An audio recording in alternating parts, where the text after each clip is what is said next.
In the heart of medieval Europe, during the 12th century, a sudden surge of spiritual fervor swept across the continent.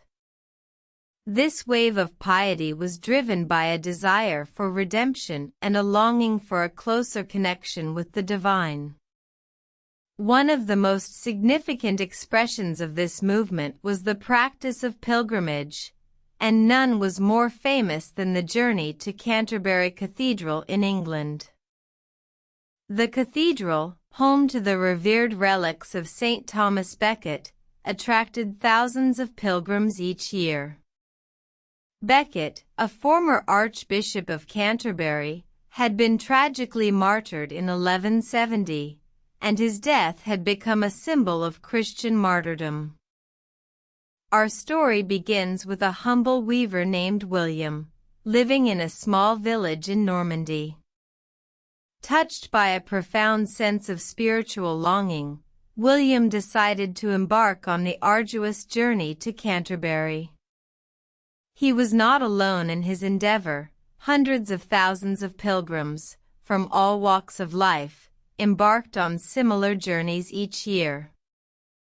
The journey was fraught with danger.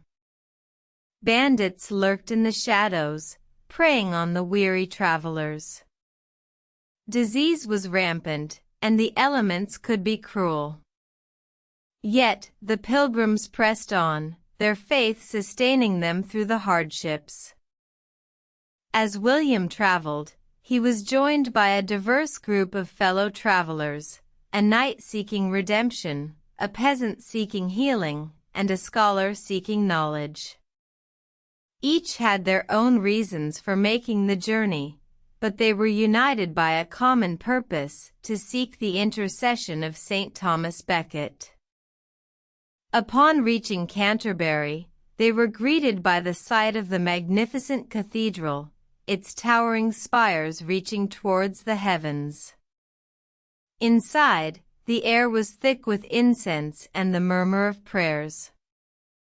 The pilgrims knelt before the altar, their hearts filled with a mixture of awe and gratitude. The days that followed were filled with prayers, penance, and fellowship.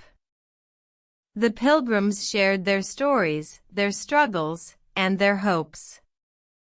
They slept in communal dormitories, woke to the sound of church bells, and ate simple, communal meals.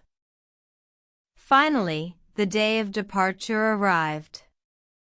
The pilgrims, now bonded by their shared experience, bid farewell to Canterbury, each carrying back with them a small piece of the sacred soil from within the cathedral as a reminder of their journey.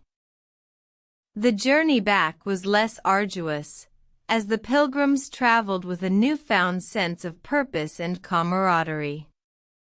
They returned to their homes changed, their spirits uplifted, and their faith strengthened.